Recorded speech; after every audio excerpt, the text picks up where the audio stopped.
What's up, people? This is DJ. Hey, mi gente, this is Ish. And this is season 2 of Pero Let Me Tell You. Salsa, mi salsa es caliente,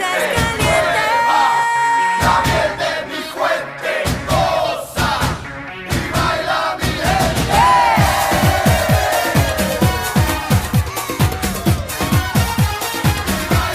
You know, it's really funny. Have you ever, like, when you're in the gym, I mean, you got zoned out, right? I think it was like earlier this week or something. I was at the gym and I don't know how I was listening to Maluma, to Sin Contrato. And which I freaking love that song so much that apparently I inadvertently hit the repeat button. And it just kept going. And I didn't realize that the entire time that I was at the gym, like hour and a half time, when I was leaving, I'm like, I've been listening to this song on repeat. Like an hour and a half later, you realized it. Good job. Good job. Maluma, baby. Oh, Lord. And that is episode 87. Episode 87. We're back on the East Coast. That's right. Whoop, whoop. That was nice. Our California adventure. It was nice. We didn't have to ride that giant Ferris wheel or anything. No. But that was, our two of our California-themed episodes. Yes. Hooray for Hollywood. Hooray. Ooh, we're like I Love Lucy.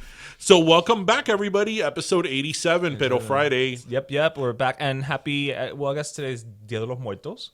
This Pero Friday, right? Because it's not Halloween. Halloween's the 31st. Yes. I think Dia de los Muertos is the 1st. Yes. Mexico goes large. Oh, they do. Yeah. That's we should all celebrate. It's a big our deal. ancestors. You know that's something that I wouldn't I would love to see that, like those big huge celebrations they have in Mexico City of Dia de Muertos, because they're quite the spectacle. I mean, have you seen the opening of Spectre by James Bond?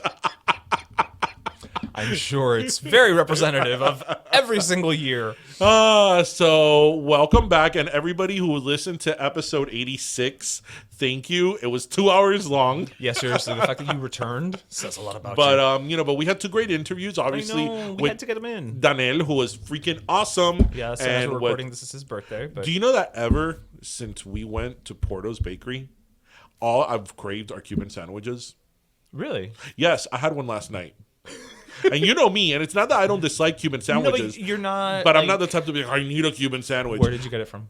Casabana. Okay. Your house, so anyway, welcome back, everybody. And as we start our topics of the day, week, for this episode, of course, that we left California. Yes. But things are getting hot in California, and not in a good way. I know that. But okay. Well, while we were there, the fire was already going on. It was already started. We didn't start the fire. But, no. Billy Joel was not there. He was not there either. Well, but while we were there, the fire was already going on. Yeah. Though I feel it was a little bit more contained than now. Yeah, when we got out of the taping of Fuller House, we smelled it. Yeah. I mean, there was ash on the hood of our car. And the Santa Ana winds now that came in this week. It did not help. I mean, it was like this anomaly that these winds were as harsh as they were and strong as they were, and that obviously was going to make the fire extend. So all our listeners, hope you're safe. Stay safe. I know everybody tells us, like, how can you live in Florida with so many hurricanes and so many storms? And hurricanes and storms are definitely very dangerous, and it's nothing to laugh about. Right. But at least we can prepare. Correct. Correct. We can prepare. We can leave. Yeah. Like a hurricane, a snowstorm. These are like the East Coast has things that you can kind of prepare. But I feel that, like, especially these fires, like, there's not even talk about earthquakes, but like these fires, it's like they come and knock on your door and it's like, you need to get out. Like now. And it's a fire. A fire is not something you can ride through. No, right. Because a storm, you could ride through a storm for better, for worse, but not a fire, And it's like, what do you do? Because it's not even a matter of saving your life, but there's so many things like pictures, videos, things that what if you left for work that day and now you can't go back in? Yes. You didn't even get a chance to I'll take put my things. videos in my, I am about pictures. I'd put that in like one of those like bulletproof, fireproof safes. Like the black box from the airplanes? Yes. No, they sell them. It's funny because my cousin has this like safe in his house that will survive like the nuclear apocalypse. And I'm like, why can't we just get in the safe? Like, is it made out of the same parts as Cher? Oh, more or less. Okay. Probably. So that got me thinking, these fires in California. and in the LA region, and they're also going out in Northern California. Oh, really? Yeah, they're also hitting the Sonoma region by the vineyards and Wine all that. country? Yes. Oh no, So, not the vineyards. and again, our hearts go out to the people who are affected by this fire. We have a lot of listeners in California. Yes, we have a lot of friends in California. That's true. So best of luck to you guys. But then, I started thinking about this whole like climate change thing. Mm-hmm. I mean, it's not real, but fine. Oh my God! If I knew you were like not kidding, right? So something really funny happened, and at least here in Miami, don't you feel that in the last couple of weeks it's been hotter than ever? We're record-breaking heat for this time of year. And I know didn't that. See that? Yeah, it's been like freaking 92. And I know, no, it's been it's been like in the 90s, but it feels like it's in the hundreds. Yeah. Okay, so you've seen that in the front of my house. I have these like little lanterns with candles. They've melted. They've melted. They didn't even melt in July. They're just puddles. They melted. The candles melted. Crazy. They didn't melt in July. July. The prime of summer. They didn't melt, but now and like all like the little plants and stuff that I have in the front yard. Wilted. Yeah. And I water it every day, and like with this whole thing of global warming, like obviously this is no scientific data that we're providing, right? But I mean, again, it's not that like in the fall, technically we're in the fall. We're in that the here in Miami experiences the same fall that it does it never goes in down New to England 60. or something. But in October it will be already a little bit cooler, not cold, maybe at the 70s. But a little bit cooler. And now, like I feel this month, it's been like. Do you want to go to the beach this weekend? Because clearly, but it's been like hotter than ever. No, yeah. It's been terrible. Something else that again, it's not scientific data, but something that like, I don't know if you ever noticed. By? When I was a kid, so obviously a big deal for us here in South Florida or in Miami is the Dade County Youth Fair. Yes, the king of all carnivals. Yes.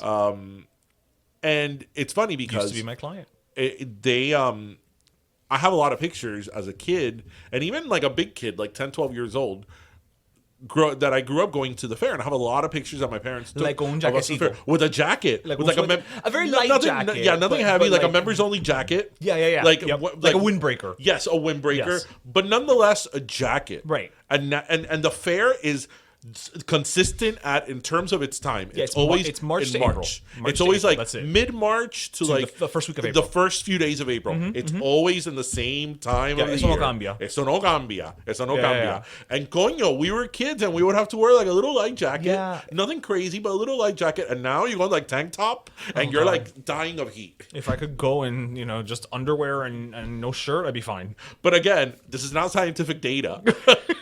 This is anecdotal. But seriously, like when you think about these things. Yeah, it's like, coño, I mean, clearly something is changing. Something. Yeah. Again, we're not scientists, but something. Because it's been 25, 30 years since, maybe we went as children. Yeah. So that's not a long time, in the grand scheme of it all. In terms of geology, in terms of the history of the earth. In terms of the existence of the universe. Yeah. It's like, how can climate have such a change from such a short time? And you could say, oh, maybe you had a hot year, but it was there's an off season and then there's consistent. See, I remember being a kid and in the fair going up the hill. Where you see yes, el aire, yeah. el aire que te daba. The mama be like, Darien, ciérrate jacket. Y más porque at that time there was the double looping thing. So since that was the two loop roller coaster double looper was also going, so it would create more wind. Vacuum. It was a vacuum. It was like but I remember that you would to our listeners who used to go to the fair, like, don't you remember that? Like in March when you go to the fair, it's not that it was cold. Yeah. But you would have to wear, especially if you were there all day into the night. You wear a little light jacket. During the day, it was moderate. It was temperate. It was nice. But I don't know. You're right. Wow, I didn't thought about that. And now my candles are melting at the end of October. And Halloween. Yeah. You can't even light the damn jack-o'-lantern. No, it's funny because Tristan's SpongeBob for Halloween. I know. I'm so happy about And that. he wanted me to dress up as SpongeBob, and I actually thought You can't about have it. 2 SpongeBobs. And I actually thought about it. No, because I saw in Target they had the pajama, the onesie. You should have been Squidward or Patrick. Yeah, but I didn't find those. I found SpongeBob, and I'm like, I actually was gonna do it, and I'm like, those onesies. Oh, those union suits. Yeah. Con el calor que va a haber. Yeah, those are not. I'm like, no. That's not a breathable. That's the type of thing you wear to like the office. Hey, look, I'm Pajama and then you take day. it off. Yeah, and then yeah, you for take pajama it off. day, But, yeah. But yeah, it's I don't know. It's on fire. Oh, he's gonna be SpongeBob. No. Between global warming and between the Miami Beach getting flooded, Yeah, we're not in a good place here. estamos de madre. Estamos jodido. Anyway, But we're cute, so it's okay. so bueno, I want to tell you something that Okay, I tell did me. this week. What did you do? That Oh my god, it sounds so urgent. it is. I was very proud of myself. I've become quite the little literal activist. When I mean literal, I mean in terms of literature, Like of writing. literary, like, literary, yeah, yes, yeah. literary activist. Yes, That's yes. what I wanted to do. So this week, I found something really shocking in an Instagram feed that I follow. Emily and Charlotte were the same Bronte sister. No, Damn it. but we could talk about that later. Okay, we'll come back to that. So Wuthering Heights and Jane Eyre was written by the same person, but Yes. it was, but it wasn't. Exactly. Ooh. It's like now there's only LaToya. No. If we're gonna be stuck with one Jackson, it's gonna be Janet. If we're gonna be stuck with one female, but the rumor was that Michael and LaToya were the same person for a no, while I thought there. it was Michael and Janet. No, because that's harder. No, because that's why when Janet, That's harder because LaToya you never really see. So technically, yeah, but when Janet gave Michael a Grammy in 1992, that they were both dressed in white, and Janet had the poetic justice hair. They did a whole spoof on that. They were like, look, we're not the same person. Oh, well, whatever. okay. Any Michael with any Jackson, Any of the Jacksons. yeah. Well, let's just get Tito. Anyway, So what active I activism follow did you take? on Instagram. Okay. I follow Architectural Digest. Okay, 'Cause, very you know, very reputable magazine. Been around forever. Because I love me some design. You're a frustrated architect.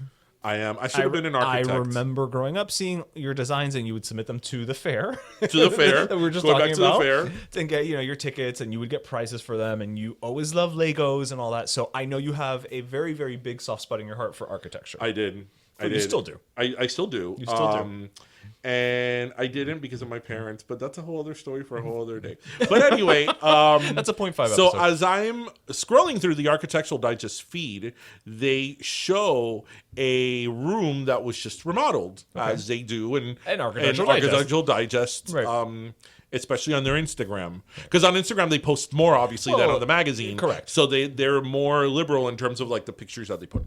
So they had this room that they did with like a blue wall, and in the background it was like there was a bed, and in the back wall behind the bed there was like a collage of different frames, Right. which looked very They're nice. all like black and white pictures in white frames, correct? And when I looked closely, one of the pictures was of Elche. Oh no! And I was like, well. And we're not talking Antonio Banderas in Evita, right? What do we have here, Architectural Digest? I was like, no. I was like, this is unacceptable. Correct. So what did Darian do? What did Darian? I do? wrote an email. Well, there you go. Listen, for those keeping track at home, this is the second time that he has written an email to a major media And outlet. as you know, I was not going to leave a comment in the comment section because you know how I feel about That's people peeing in the wind. bitching about stuff Yeah. in comment sections. So I took it to a greater source. I took it to email. So I got their email, and this is what I wrote. Dear Architectural Digest, I have been a reader of your magazine for years, and I also follow AD's Instagram account. While scrolling through your feed yesterday, I unfortunately came across a post containing a photograph of Che Guevara. My reasons for this email is not to change anybody's mind nor censor any content. Rather, I ask that in this time that we are living in, which so many organizations proclaim to be, quote, woke, or understandings of people's sensibilities, your editor should understand the offense that this image of this man causes many people. While some people may see Che Guevara as a hero, To many others, he is seen as a vicious, bloodthirsty murderer who slaughtered and tortured thousands of people during the Cuban Revolution and beyond. I doubt that any established publication like Architectural Digest would post any content containing any image or reference to Hitler, Stalin, Mao, Mussolini, to name a few. The same logic should be applied to Che Guevara. I'm sure I'm not the only person to bring light to this particular post for this reason. I hope that Architectural Digest and its editors take this as a learning opportunity to be better informed as to the significance of this man and how his presence in an apolitical design magazine is unacceptable. Sincerely, Darian Borges. They wrote me back, and they told me that they received my email and that they were taking what I wrote. They were reviewing Thank you for what your I wrote. feedback. Thank you for your feedback, and they were reviewing what I wrote. And the next day, they took it down. For those keeping score at home, this is the second time that Darian has effected change in the media landscape. The first Yes, being it is. The View. Where literally the first person they feature, not only did they come back with featurettes, they literally said one of the people we first mentioned on the show, Desi Arnaz, and now Architectural Digest. Who's next? Mm-hmm. Well, let's see who messes up. But see, what I love is the way that you approach this, and this is actually, it's funny because I think it was today or this week. I think Barack Obama. I didn't read the article. I'm gonna confess, but I saw the headline. He's basically saying that this like call out culture and this like quote unquote woke bullshit is not true activism. And and I think you're exemplifying what he means by that, which is you very easily could have put something in the comment section and said like this man is a murderer, blah blah blah blah, gone the whole route, and then somebody would have answered you. You would have answered them back. Somebody else would have come in and answered both of you. And it would have done nothing other than actually maybe even maintaining the picture there, because now the picture has so many comments that it's going to pop to the top of every algorithm ever. So, by going the side route and actually trying to have a conversation, which you and I stress all the time is what really needs to be happening, you affect, I'm going to give you the full credit. You affected change. I affected change. Well, because my biggest problem with, obviously, when we've talked about Che Guevara and the meaning of Che Guevara on this episode before, so we don't need to get into what he did and all that. But my biggest problem with it is like, if we're going to proclaim to be woke, right? If we're not going to have Christopher Columbus Day. Right. And rightfully so, because of, what he did, aside from discovering America, right. If we're going to hold certain standards to certain historical figures, then we got to do it to everybody, and especially in the case of Che Guevara, which is something that happened so recent, right. And there's still people living who were affected by that. Again, a magazine like Architectural Digest, who is apolitical, should not be featuring his content, because as I said there, I'm sure that if it would have been somebody who posted a photograph of Hitler or of Mussolini or Stalin, that wouldn't have flown. If I'm a designer and I put a picture of Hitler in a collage and Architectural Digest comes and takes a picture of that, they're not going to publish that. Are you kidding me? Right. They're not going to publish that. Of course they're not going to, and of course they shouldn't, obviously. But if we're going to be so woke, then you need to include the fact that this man is a murderer. But I think it speaks to the larger thing that you and I have spoken of a lot, which is that, generally speaking, when it comes to Hispanic culture, history, Latinx, history and events, I think that in general, for whatever reason, we are not as good about making sure people know these things. Let's take, I guess, I don't know, maybe it's just also because, what Hitler did was on such a grand, horrible scale. What Che did only happened on an island, so but Che Guevara was known around the world. Correct, but I'm trying to figure out why, because again, there are igual que Che, Hugo Chavez, you know what I mean? Like, these are all people who were just horrible human beings who had people executed simply for being at odds with them. And yet people don't view it the same way, and I wonder why. What kind of puzzles me about El Che in particular is that there is no doubt that he had people executed who were not of by his own admission. By his own admission, there's no doubt about it. It's not like a rumor. Yeah, it's not like, oh, did he or didn't he? Right. You know? No. He himself. Right. Said right. It. There's no doubt he himself said it. And these were people who simply were dissident to what he believed in terms of the revolution. Right. So in other words, he killed people who were against him. Oh, and let me tell you something else. Because I know a lot of people that are very like progressive and very like bohemian, love it, Che. El Che, one of the people that he thought were the worst were gay men. And he has gone on record on saying some very terrible comments about gay men. That's funny considering his jaunty love of a beret. And against black people. Right. So he wasn't woke before and these are quotes that this is on record. Yeah, you're not making this so up. Before because a lot of people that are very, very extreme think he's a hero and all that. Right, before you stand on that soapbox to preach the Motorcycle Diaries, do your research.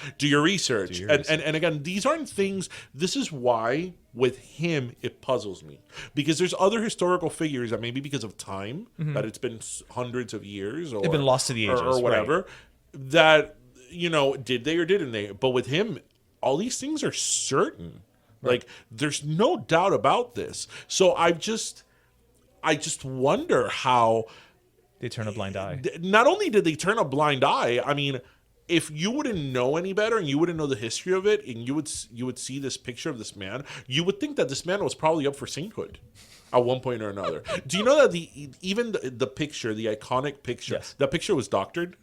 Oh, really? Yeah, the original picture, which you could find, it's actually on his Wikipedia page. Oh, wow. You don't even have to go that far. Right. The original picture, he doesn't have that gaze to eternity. Right. No, he's looking to the side. So he was the first Photoshop? Yes. It was the first filter? It was doctored. It was doctored to make it look more majestic. Right, to give it more right. gravitas. So, again, maybe this goes back to, which is something you and I have discussed about.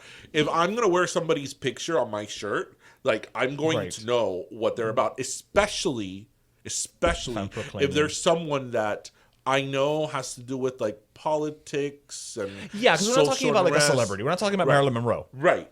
If Marilyn Monroe was a communist, oh well. I mean, that's very much a side thing to the image of Marilyn Monroe. Right. That's a great example. Right. But I mean, again, if you wear his shirt, it's because you believe in even if it's false in what you think he means. Right. But I would think that you're buying into something. But I would think that if you're buying into something, especially something that's ideological, you would not take it by the face value that your favorite either musician or athlete or public figure wears a shirt.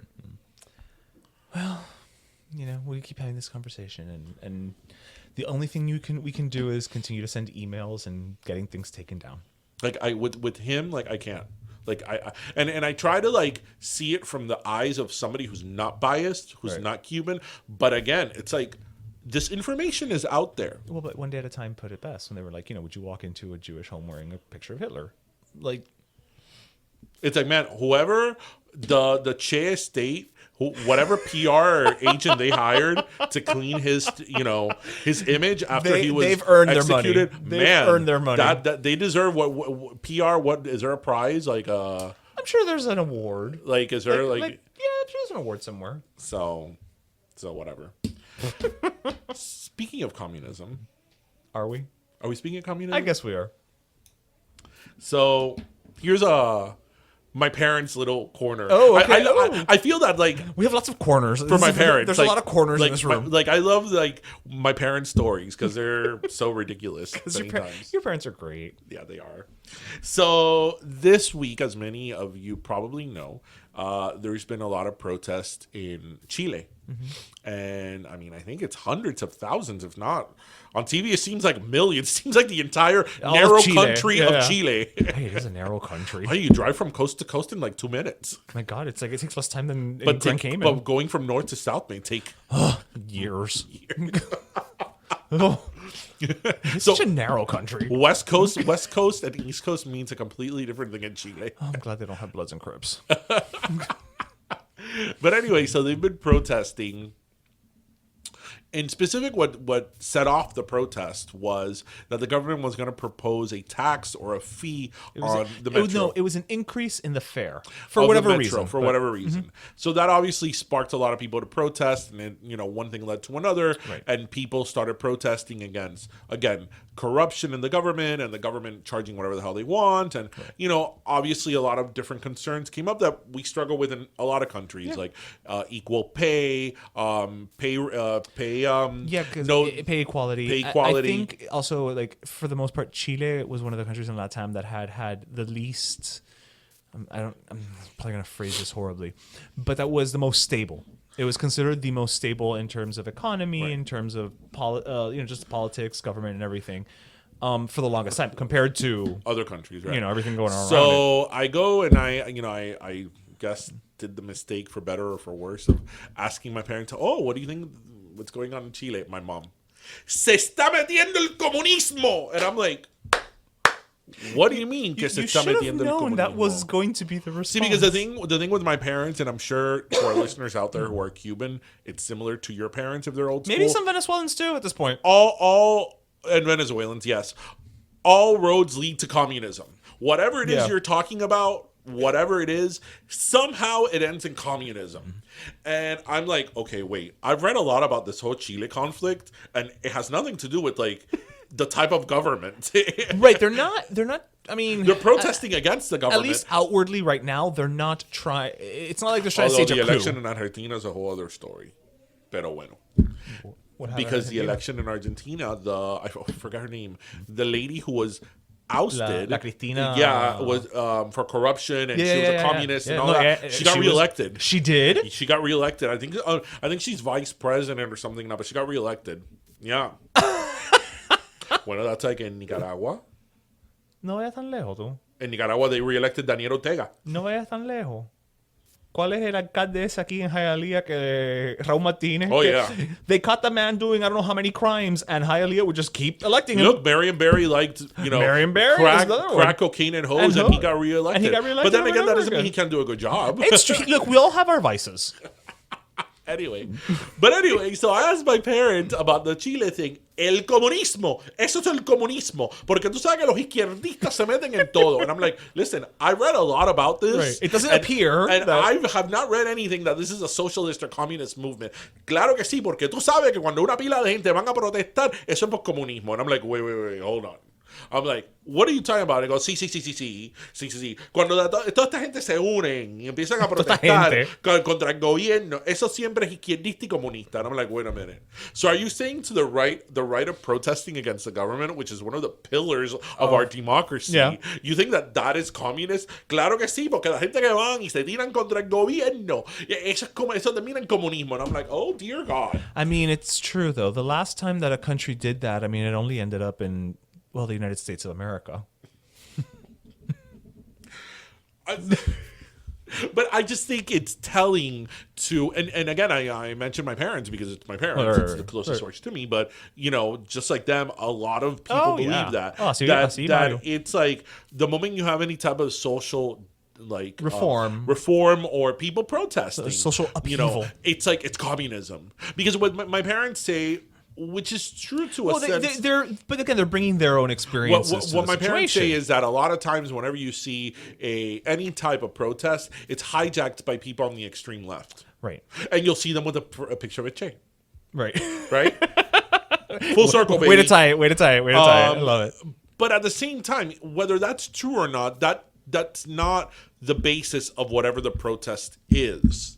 And protesting against the government, especially from against somebody anything. coming from an island that had no civil rights, no human rights, and you can't speak against the government. Listen, we know that our little island is the cradle of contradictions. Yeah, it is. It's the cradle It of is. contradictions. It is. You know what's great?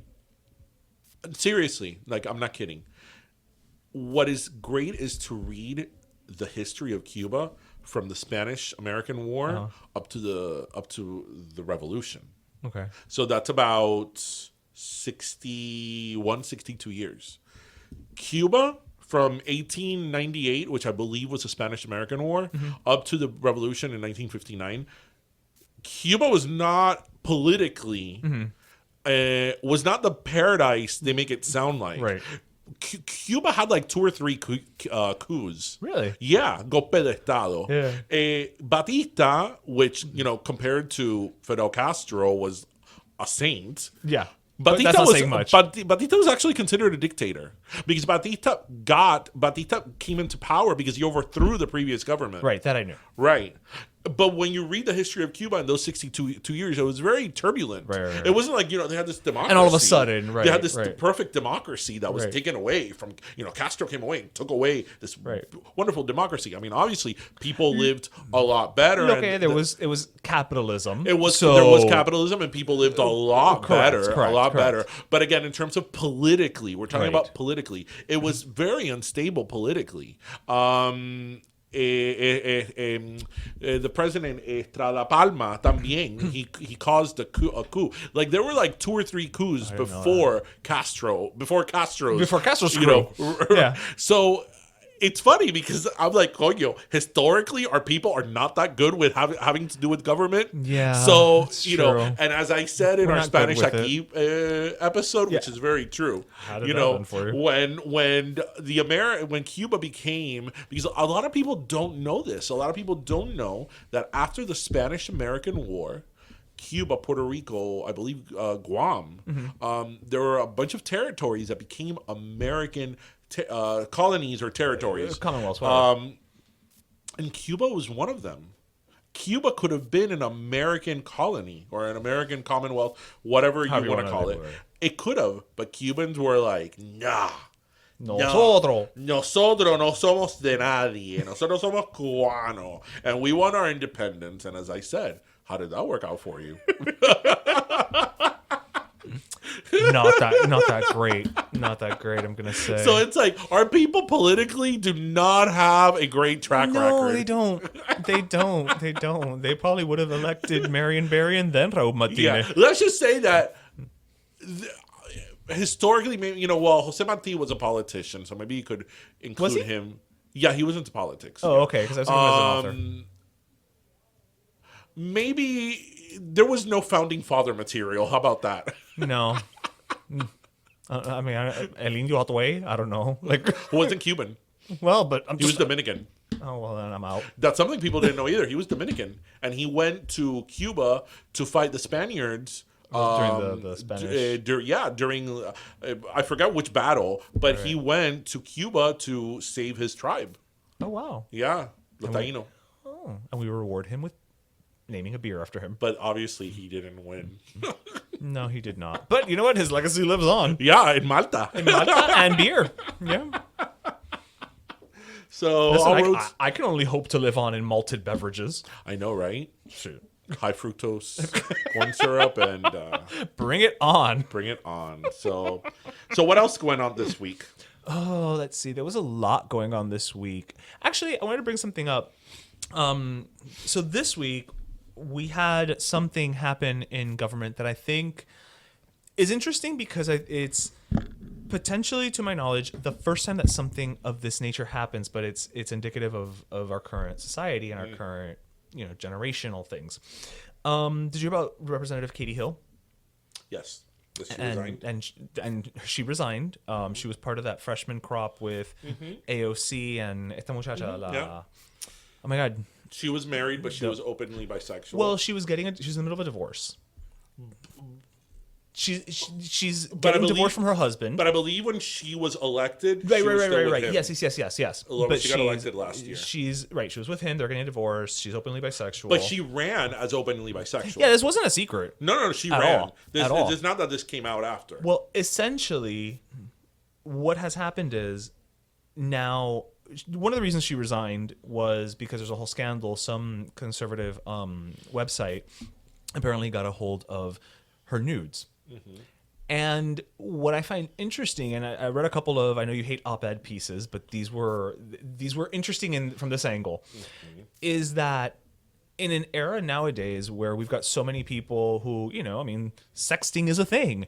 We upload pictures, we live our entire lives online, where we send, pictures to people. We have, dating profiles that have, locked pics and things like that. I mean, it's an entire generation or culture that is growing up. That's just what it is. That your boobs and your junk is going to be out there somewhere. Yeah. I mean, listen, I don't even want to think about how many people have pictures of my junk, but it's, it's scandalous. Oh yeah, what?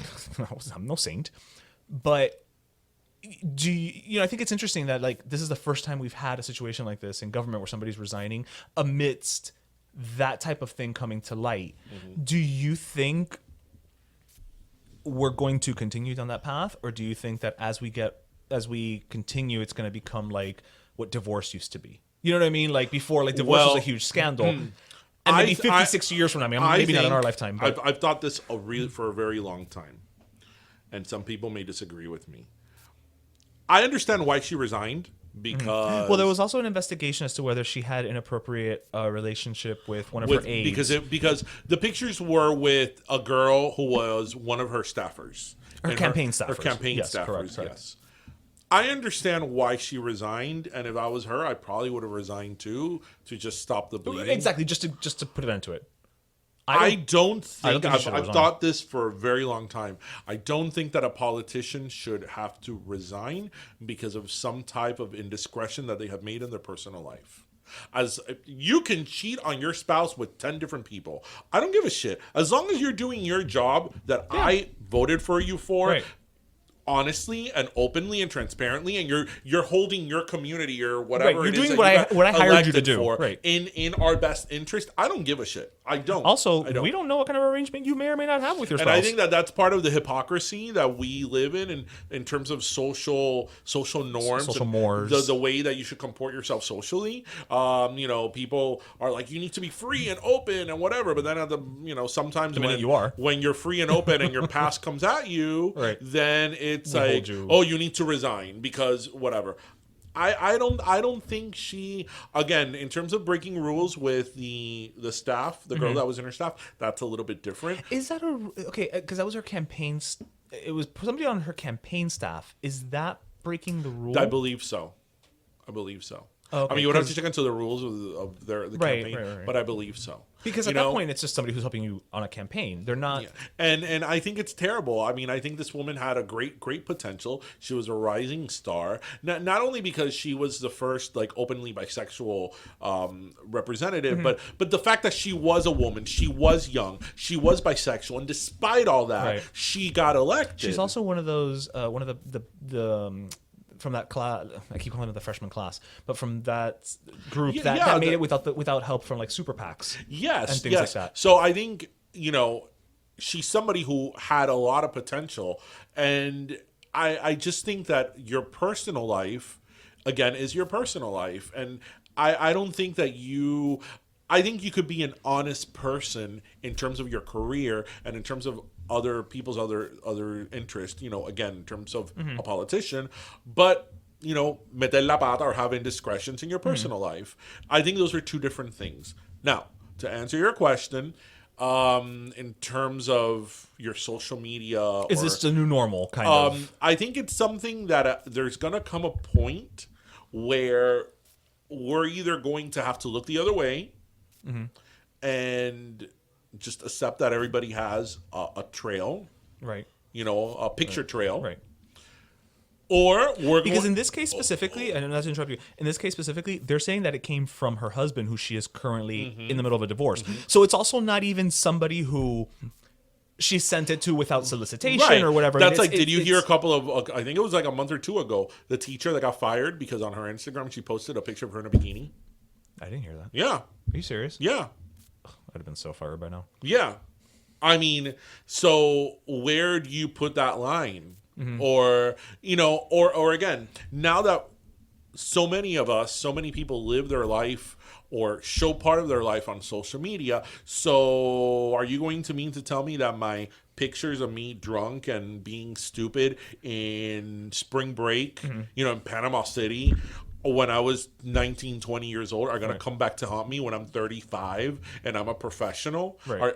I mean, is this the world we're going to live in? Because the more people that are on social media start to become older, right? Become professionals. The more people are going to have a picture trail. So there's going to come a point now where all these teenagers and all these 20 and I'm eventually all these CEOs of companies are going to have a picture trails, and whether they're CEO of companies, whether they're politicians priests, and all that, whatever, are going to have a picture trail. So are we going to judge them because of what they did, right? Or are we going to judge you because in your personal time, on your decision, you decided to wear a bikini, or like if it's a woman who went to a beach and swam topless, so are we going to hold that against her? Are we going to hold it against you that you went skinny dipping somewhere and you put it on your Instagram, or whatever it may be, Right. I mean, I think it's a hypocrisy. Absolutely. I mean, especially for something like, again, at the end of the day, it's nudity, which is the bigger problem that this country has. But that goes with the whole thing, and now I'm taking it back to politics. And this is something that I've mentioned to you. I mentioned to you in the past. One of the things that I find the most annoying when it's political season, whether it's for the president, whether it's for the governor, whether it's for interim elections, state representatives, whatever. I detest when a politician in their commercials or in their pictures takes pictures with their family. I hate it because that doesn't mean anything. That doesn't make you a good person at all. That doesn't mean anything. Fulanita may have 5 kids from 5 different fathers, living on welfare. Does that mean that she's going to be a good politician? We don't know. We don't know. You may have 5 kids who all go to Catholic school, and you are a son of a bitch.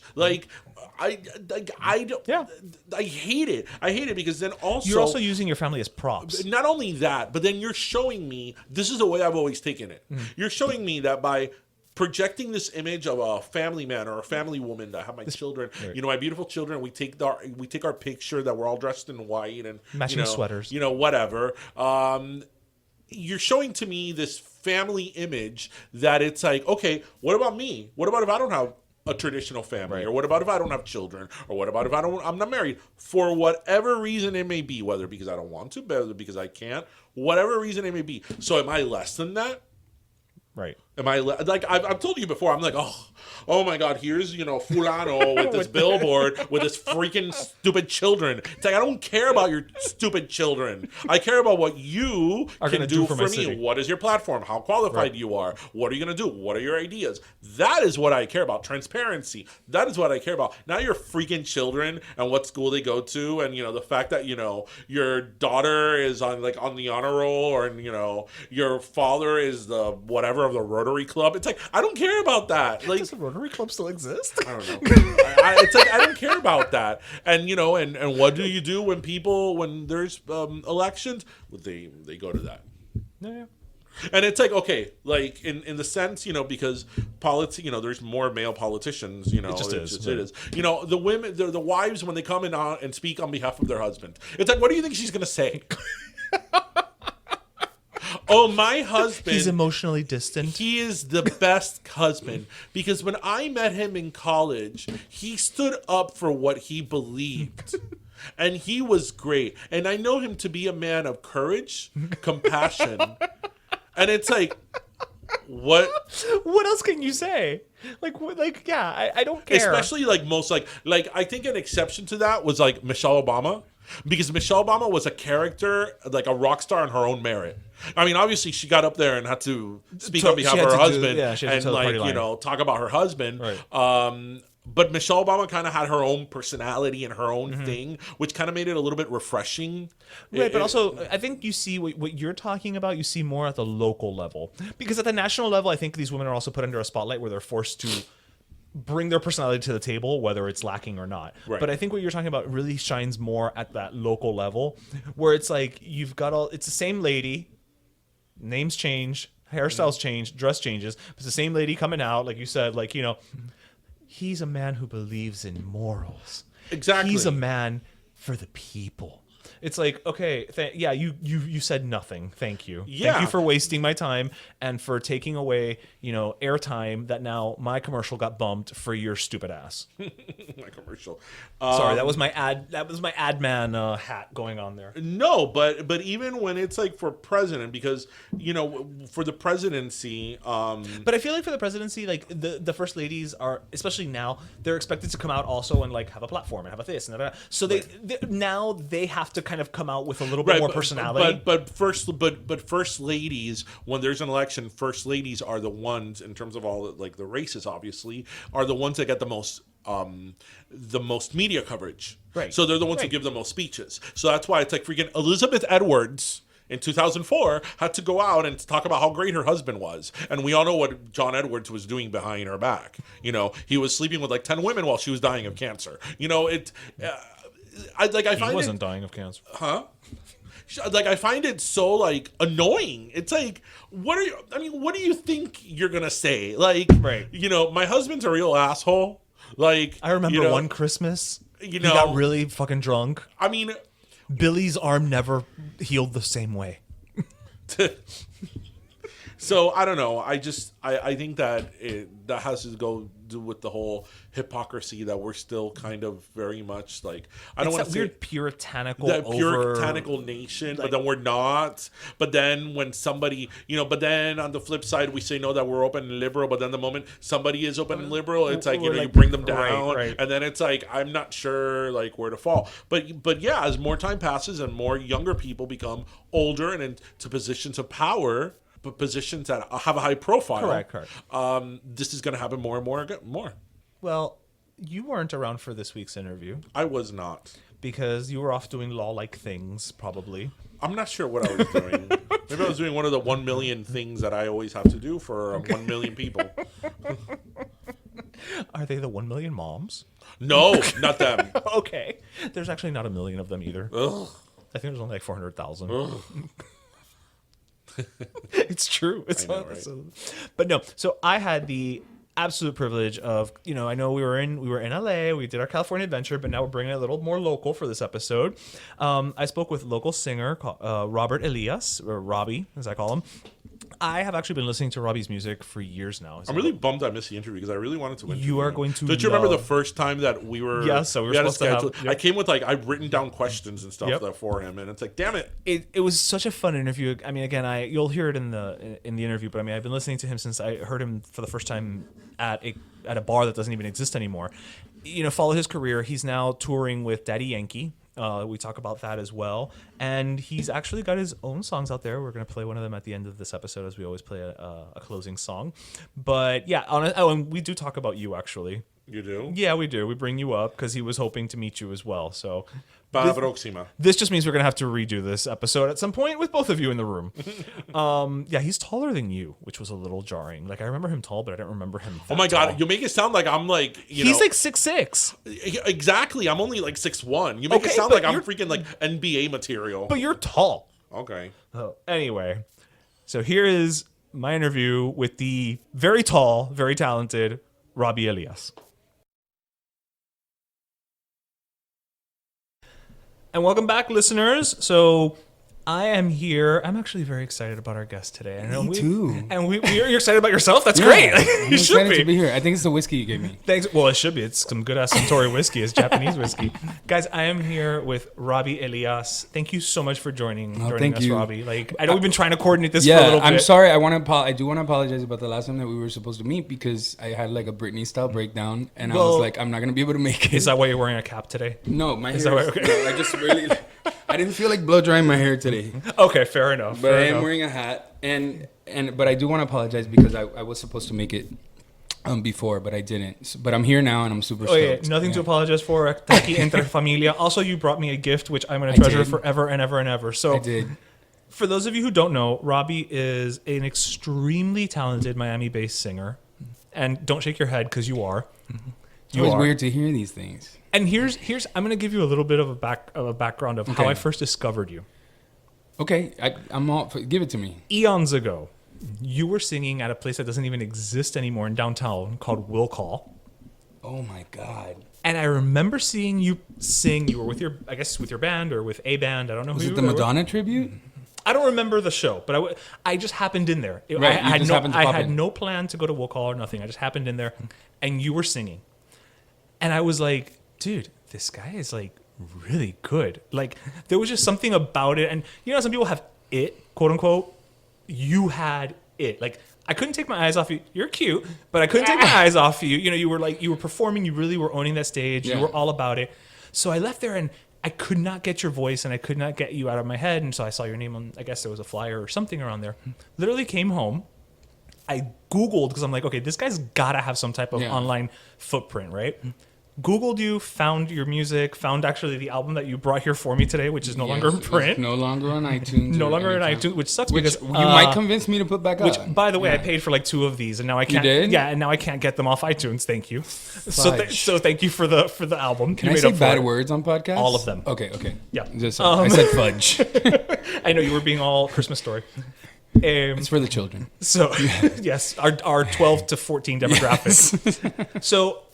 I mean, I would listen to your song, like, how does it feel? How does it feel? Magic City. Like, these are all songs that I would listen to all the time at the gym. So, to have you on my show right now is really fucking cool for me because I have been listening to you forever. And so, thank you. Thank you. I mean, when you told me that you were like, you need to bring me a copy of this album, like, I was like, first of all, I do have a soft spot for this album. You know, it's an album that it was kind of like my first album that I put out into the world as a solo artist. And, Magic City, I named it that because, you know, Miami is really important to me. But it also kind of, I also felt like there wasn't kind of a representation of a male artist from Miami at the time. Night Calls, that's a good one too. Yeah, exactly. But I love Night Calls. Night Calls is my jam. But Magic City, that title track, the fact that you say that you loved it, it means a lot. But yeah, maybe I'll put the album back. You should. Yeah. And I'm not just pulling your chain. And I want to go back to that Magic City. You know, yes. Were you the one singing BB Mac, by the way? Or was that your... That was both of us. Oh, okay. That was both of us. Yeah. We both sang and we both butchered it. You were both giving me karaoke remix with the BB Mac. And I love the fact that you commented, you're like, I love BB Mac. I love BB Mac. Now we have something else to talk about. No, I really do love BB Mac. Like, they were one of my favorite boy bands in the moment. And I always wanted to be in a boy band. I auditioned for one. Shut up. Yep. Which one? So based on timing, I think it was O-Town. Just based on when it happened. Wait. You auditioned for O-Town? I think. I have nothing to confirm or deny that. Was Luke Perlman there? No. So that's the thing. So I didn't make any cut. Okay. So I went into audition. The first thing they had us do was I'm blown away by this story. This was like a good 20 years ago or so, yeah. Yeah. So they had us come in, right, learn a dance. And it's funny because they had us, I'll never forget this, they had us do the choreography to Jumpin' by Destiny's Child, but it hadn't been released yet. So I didn't know that was a Destiny's Child single. And I was like, oh, this, because it's a boy band, I'm like, this must be some Brit pop girl group. Like, ladies and gentlemen. So I aced that part because I can dance. But then when they had us come back and sing, I knew I was like, listen, I'm just doing this on a lark to say I did it. But yeah. So I feel like this story. I mean, I've never heard anything like it. I mean, I'm jealous actually. I would have loved to audition for O-Town. They can get it. I think you still could audition for O-Town. No, I mean, M-Town, Magic City Town. If BB Mac is looking for a new lead singer, I'm down. Well, I don't know about a lead singer, but they're touring right now, and they're going to be up in Orlando in November. Shut up. What day in November? It's during Epcot Food and Wine. I need to. They're going to be 2 dates. I need to look into that. Yeah, because I would love to see them. Yeah, I will let you know because we may be going. I'll let you know. They were so fucking cool. I remember them being like they would play instruments and they would write their own stuff.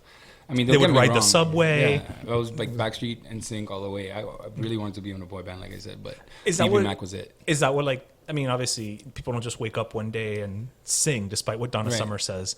Have you heard that story? Yes, I have. Yeah, you just wake up and... I mean, you know what? I think the fact that I came from, like... musical parents. Really? Like my mom. Oh, sorry, I just like totally hit the mic. That's all good. That's tall people problems. I just hit Yeah, everything. seriously. Y'all have seen DJ out in and about in public. DJ's like 6'1". I think you're Yeah. like 7'2". I'm 6'5". You're 6'5". Yeah. You Wait, would. you're asking, standing up or laying down? You would. You're, Wait, there's a difference. well, I don't know. Okay. Oh, this you're more stretched. This whiskey's kicking in already. It's kicking in. Yeah, veo. Anyways, but yeah, So I'm musical very tall. parents, Yeah. and so yeah, right. Oh yeah, tall, but no musical parents. But yeah, musical parents. My mom. You know, it's funny because in a lot of ways I feel like I manifested and I projected my dream because like when my mom was growing up, she danced ballet for 16 years. She sang beautifully. She played guitar and piano. My dad plays guitar. So like when our family would get together growing up, they would always have a guitar. They would always be singing like songs. And I was always really shy to say that I sang because everybody wanted me to be an athlete, or like everybody would make like the basketball or football You had comment. the height, yeah. Exactly. Yeah. So I was always like weird about singing because I was always like, no, that's not what they want from me. Right. But my parents always made music a part of my life. So I think when I did finally like decide to do music, it was easy for me. It wasn't like I didn't wake up and just sing. I mean, my mother says that I came out like when I would cry, it sounded like I was singing. Aww. When I was born. Yeah. I mean, it's probably not true, but like well, she said it sounded like a singing cry. you were like melodic. And I would be like, "Well, yeah. Did it bother you?" I'm sure it bothered her, but anyway, she I don't care how pretty it sounded. I cry After a sing. while, yeah. I still cry sing actually. You still cry at the sing? gym sometimes. Yeah. But that's just because you're at the gym. There's nothing else about it. Okay, right. No, but you know, I But that's awesome because then a lot of times you hear people who are singers or who have this talent, their parents kind of like, no, They don't- shun them. Yeah, don't do that because like Lauryn Hill's mom in Sister it's- Act too. I was it's so mad at right. her. Right. If only she told her about paying taxes. Right. But it's but you're not. Your family allows you to embrace it. You know what? I'm very lucky. My family has been very embracing of my talent. I think you know why. And this is fucked up, but I think it's because they knew I was good. Like, because They knew you had talent. Well, they knew that, like, I'm super fucking ambitious. Like, I don't like the word no. I try. We love ambition on this show. Yeah, So. I dig that.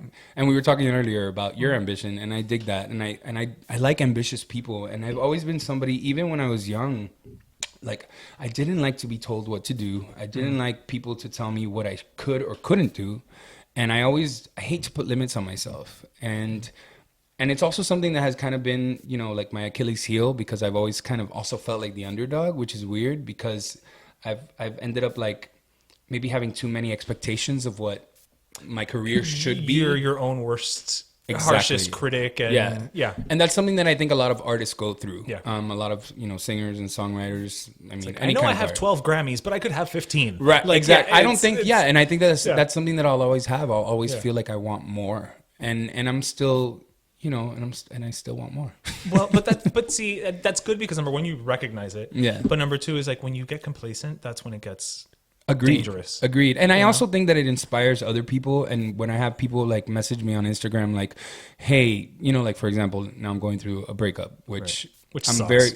which sucks a big fat fucking dick. Honestly, Right. I mean, see, you made it sound like a good thing by saying that. You're right. You know what? No. It's it sucks. It really does. And but I'm trying to use it in a positive way because I feel like if I'm transparent about what I'm going through, other people can maybe relate to that. And I have gotten messages like, hey, I relate to what you're going through now. Right. And I'm trying to focus right now on like, a more physical transformation and trying to get right in my heart and my soul and, kind of a mind, body, soul kind of vibe where I'm like trying to just make myself more of a well-rounded person. And I try to be open about that. So, and I think that transparency is very important when you have, musical fans.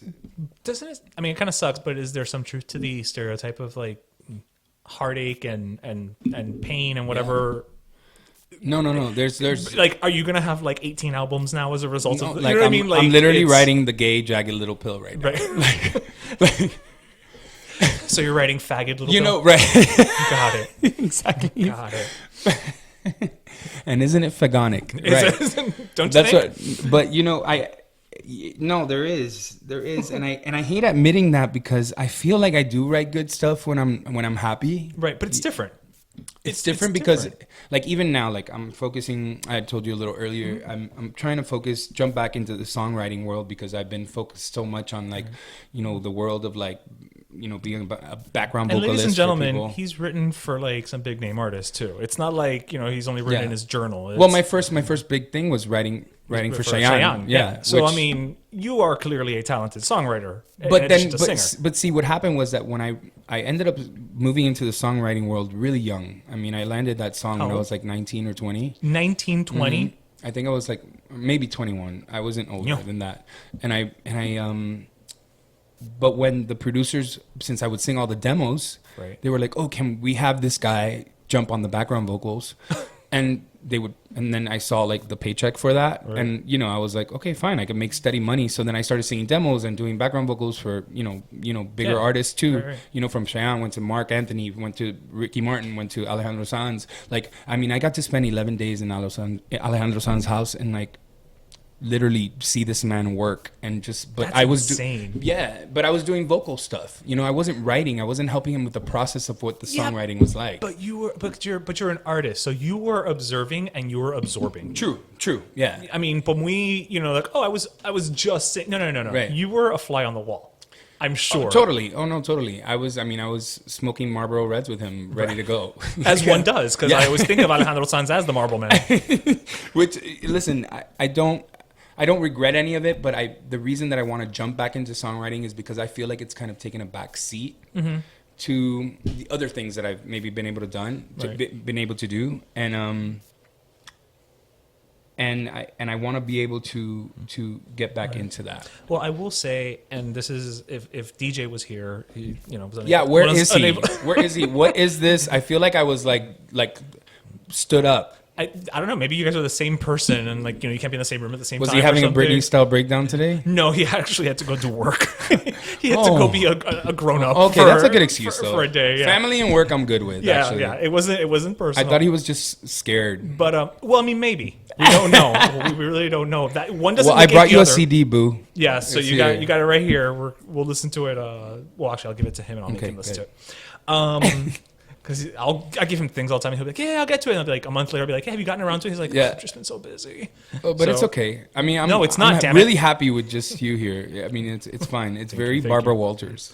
Well, I got rid of the speech impediment, but yes, I got rid of it just for you. Para lo que iba was so you're talking about songwriting.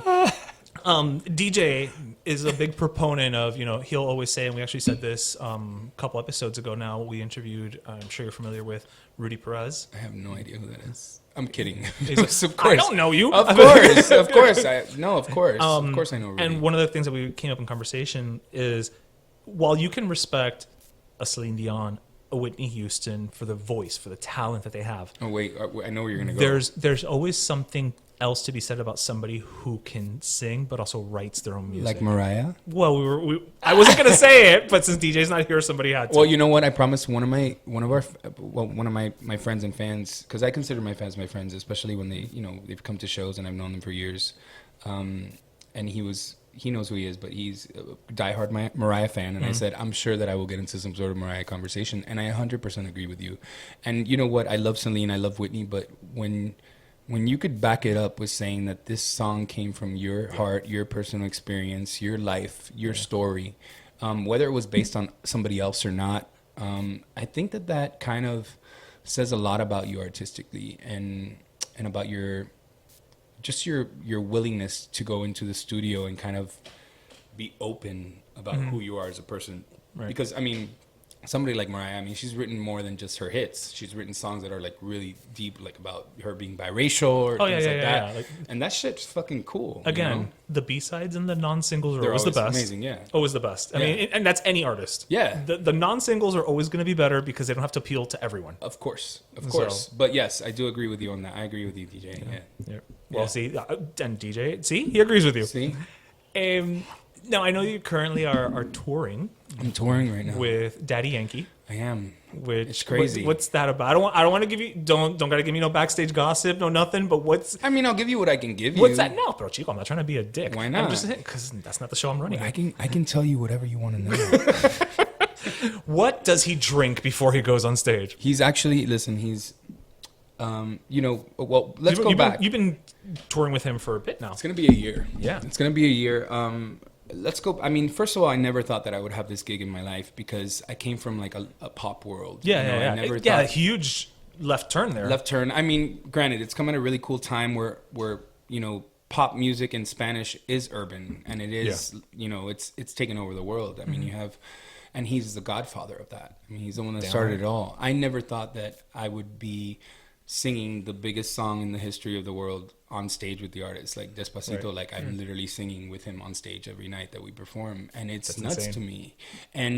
But I auditioned through the musical director. They auditioned like 12 different cats. I was one of them. I literally went on a limb and was like, oh yeah, I'll go. Why not? Yeah. And I was like, whatever. I mean, I have swag. Like I can throw down whatever. Listen, I don't have a thimble of the talent you have, and I auditioned for a boy band. Okay, so modesty is great and everything, but which I will haunt you forever when it comes to me. By the way. Like, I want to know more, but we'll talk about that later. I still remember some of the choreography. Really? I do. I might make you do that later. I have no doubt I'm gonna you make will. you teach it to me. Yeah, tú sabes. Next time you go to a Robbie show, they do some choreography. That's gonna mine. happen. That's yeah. mine. I'm gonna steal all the O-Town choreography that you learned 20 years ago. No, but yeah, I just never thought I would have this gig, dude. I never thought that I would be touring with someone like him. Not because I was gonna say why. Why didn't you think that? Because you got the talent. First of all, I guess I was just going down a different path. I was focused more on songwriting and maybe being a solo artist, right? On my sound. Right. But the opportunity was too big to turn down. And when I tell you that he is one of the hardest working guys that I've ever met in this business, he knows exactly what he wants. When he's on stage, he's paying attention to everything. He's paying attention to the lights, to the dancers, to the background singers, to the production. I mean, he is paying attention to everything, and I've learned a lot from him. Right. At first, he's, famous people are always strange at first, and I don't mean that in a bad way. They're very guarded. They have to be. Yeah, and it wasn't until one rehearsal that I had with him that I really felt connected with him because he gave me the freedom to he was like, look, this is what I want from you, but I also want you to do you on specific parts. So here you go. Okay. And it was cool of him and now he trusts me. So now I can now I'm kind of playing around with things and, I have a little bit more freedom on stage. You had to prove yourself. Exactly. Right. And I will say this, within like Latin cultures, like Puerto Ricans, tan fucking duro. I mean, they're hard. What's your background? I'm Cuban. Okay. Yeah, and I feel like we're parecido, pero right. But listen, there's a hard, like when I got on the tour, and plus I feel like I'm more like, it's weird because I've always felt like even when I gig here in South Florida, I've always felt kind of like the gringo. Because I get hired, like people won't hire me to sing in Spanish, like at like random gigs. Like they'll have like a Spanish singer come, but then like I get booked on all these other gigs that they're not getting booked on, right. and it's really strange because I feel like I've always kind of been like had to choose between like the American side or the Latin side. Why do you think that is? I don't know, and I feel like because I'm looking at you and you don't read Americano. I agree. You know what I mean? I was height-wise, yes. Here, right. Well, but so was I. Yeah, but that's what I'm saying. I was born and raised here, so I think that maybe like a lot of singers come to Miami for opportunities. So like, let's say I was back in the day when I was like doing wedding gigs or whatever. Right. Or, which I'll still fucking take. I'll still fucking take. I just broke the table. It was a fucking earthquake here. It's the 7 point. How tall are you again? 6.5 on the Richter? This is always going to be an issue with me, by the way. Anybody else who interviews me. But anyway, so when I was in like, when I do like gigs with other singers, they will always consider me the gringo. Like when I say I want to sing a Spanish song, they'll be like, "What?" Like, no, like we're Latin. You're not. Like that's fascinating. Isn't that fascinating? And I'm listen, I'm not throwing shade at anyone. I'm just being completely honest. Like that's just what happens. Right. This is really how it's gone down for me, where they maybe consider me to be like more American because I was born here. But I speak English and Spanish perfectly. I can write it, Clearly. I mean, I understand it. Yeah, maybe I don't like my emotions don't automatically go to Spanish when when I think, but like I consider myself Cuban American, and I'm kind of in between. That's why I love that the industry has kind of gone where it is, where you're hearing like English and Spanish music on the radio. You say you consider yourself, both Cuban American, which I guess just by virtue of how it's split up is 50-50. Right. Do you consider yourself 50-50 or 100-100? I consider myself 50-50. Really? Yeah. What do you... Wait, math was never my thing. Says the one who writes music. They say that like musicians are supposed to be good at math, and my mom's a math teacher, but I suck at math. I don't like math, and I deal with lots of money and numbers. So wait, what's the difference between 50-50, 100-100? So do you consider when you think of yourself as I think myself as Hispanic, half and half. you think half and half? Because my mom was born here. Okay, so maybe that's why it's my so mom was different. born here. I grew up like thinking in English. My mom spoke to me in I learned Spanish mostly from my grandparents, my grandmas.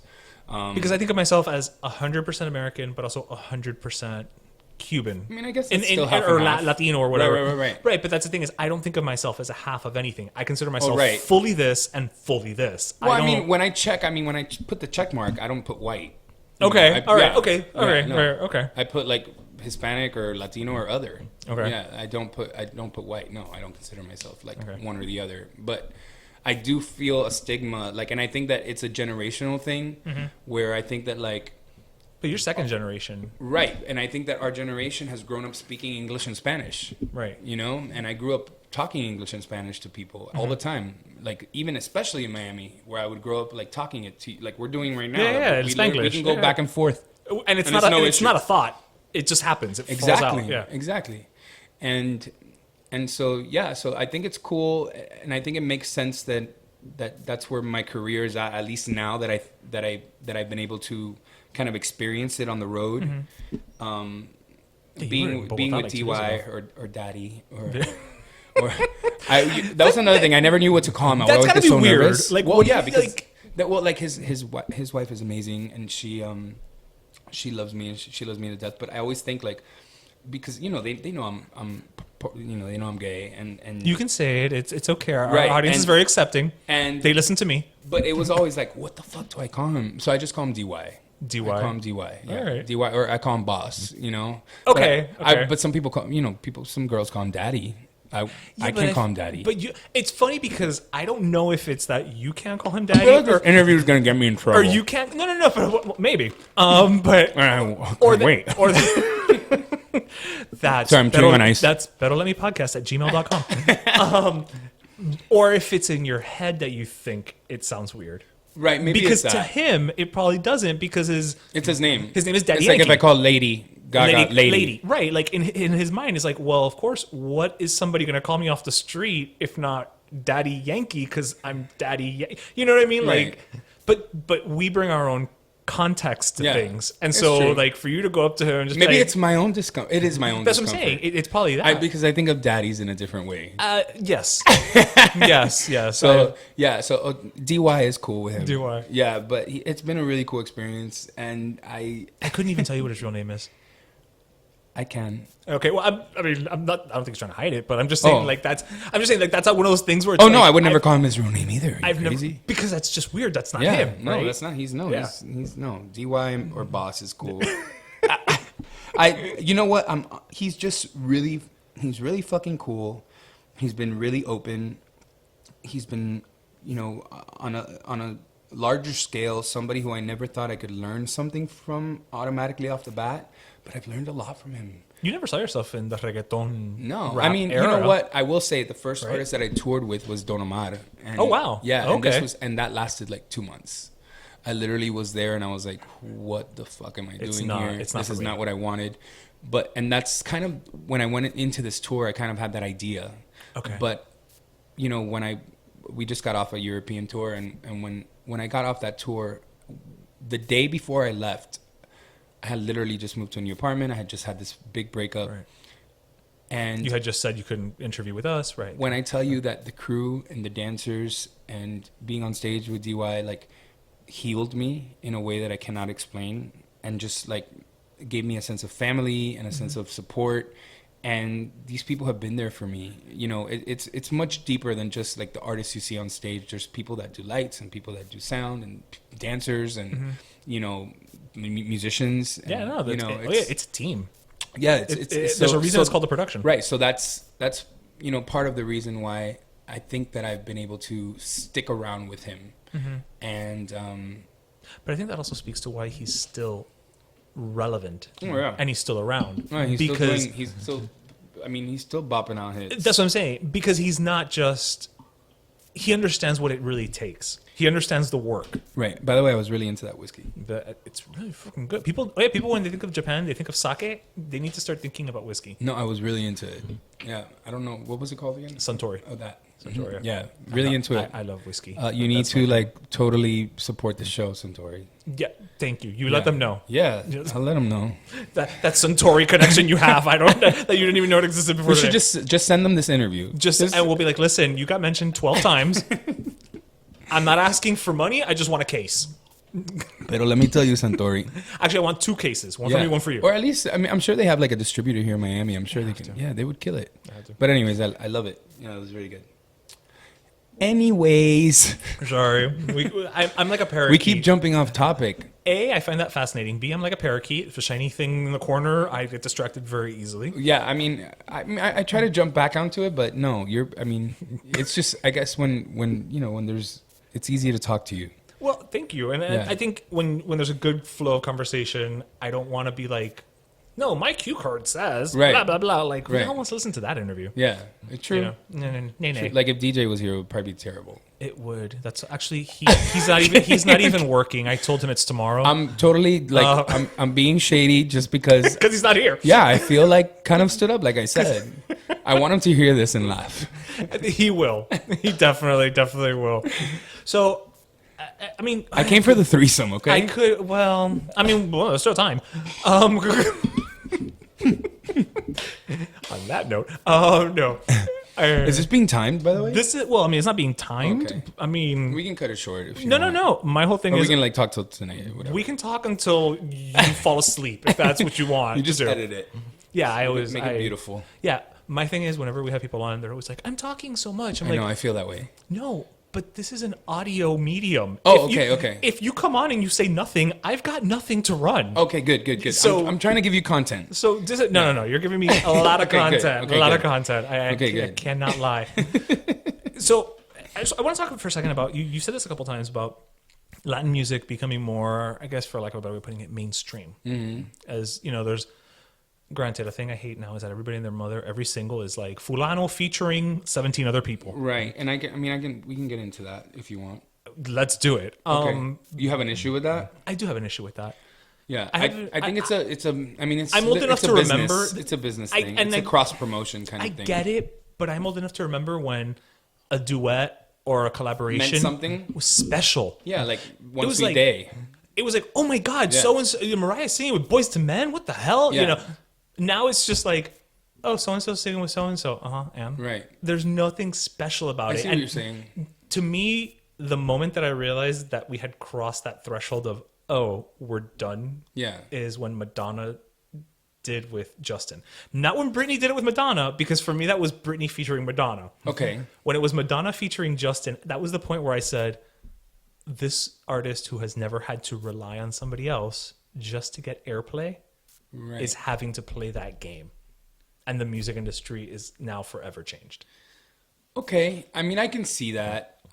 Relevancy, I think, as you become older. I mean, I have my own issues with Madonna when it comes to that. Don't we all? Start with the eye patch, but I mean, like, I feel like why isn't she making another ray of light? Like, she's just putting her. But you know what? I haven't heard the new album. I actually really like the songs. I really like the songs. I can't with her pirateness. But like, what is this look? She has pink eye. No, she's trying too hard. But the thing is, it's funny because she's always, I don't want to say she's always tried too hard. She's always reinvented herself. The problem is that nowadays you have to do so much, whereas before she would just dye her hair and it got headlines. Attention. Yeah. You know what I mean? Like nowadays, that's not going to cut it. Yeah. You know, but at the same time, she's creating an album. Where basically she has said, like, this is what I want to hear. I don't give a fuck if anybody plays it. And I respect that. Like me too. from an artist perspective, because at this point she's like, whether I release an album or not, they're not going to play my single on the radio. Right. Which They're they not. have, and they have. They I mean, they played the Maluma duet. That song was so bad. But That song was listen, that song wasn't it even bad. forced. It was forgettable. Forced. It was forgettable. It felt forced to me. I mean, and when you listen to that in comparison to the rest of the album, and I'm literally talking about this as a diehard Madonna fan, where like I really believe in what she does, and I know that she's a true artist, and I've accepted her, but you make it sound like she's Jesus Christ. well, I mean she could have been, but I can see what you're saying. Like, I understand where relevancy, like sometimes you have to pull from whoever's getting played on the radio. You have to also realize that the fucking business is super corrupted. I mean, you're literally listening to the same fucking 20 songs on the radio. That's why I don't listen all to the radio. fucking day. That's why I don't listen to the radio. Exactly. And that's why, like, it sucks because you have other artists. Like, nowadays, you can be an artist who's not getting... I mean, look at someone like Lizzo, who's, like, now popping off and, like, huge. But, like, and, like, literally Good As Hell is on the radio now. Good As Hell came out, like, 5 years ago. I have loved that song since like, back then. Like, why is that? That's happening now because now she's relevant. Right, and now right. people are ready for, like, a big fat black girl that can sing her ass off to be on the radio. Who's happy, by the way. Who's happy as fuck, by the way. she's And sexy happy as and fuck. sexy, yeah. and she's all in and it, beautiful and talented like Yeah. a motherfucker, you know? But that's why, you know, it's kind of the business, because I'm sure that once people saw that maybe, like, Truth Hurts was taken off, they were like, oh, okay, now we can do this. It's all money. I mean, all these radio stations are getting paid money to play these songs, like, and I always said that if I had a platform that I would talk about that, because this is your platform. Dale. Well, no, I've been an artist that can make an album that is legit, that has a good album, that has had, like, label interest and has worked his butt off to get to the point where I am. And, like, it's hard because you have all these ideas of what, you know, something should be or someone should be, and so that's why I also understand why Madonna would go back and kind of try to, like, reach and, you know, pull from these artists. But I do agree that I'm ready for, like, the world to be surprised by, like, a collaboration. Right, like, out of nowhere. Yeah. Like maybe, like, can we get big diva collaborations, like maybe like a Beyonce and Mariah? Can we get, like, a big collaboration like that again? Like, things that, I don't know. See, like weird collaborations. I was going to say, like, Beyonce and Carol Channing, but Carol Channing's dead.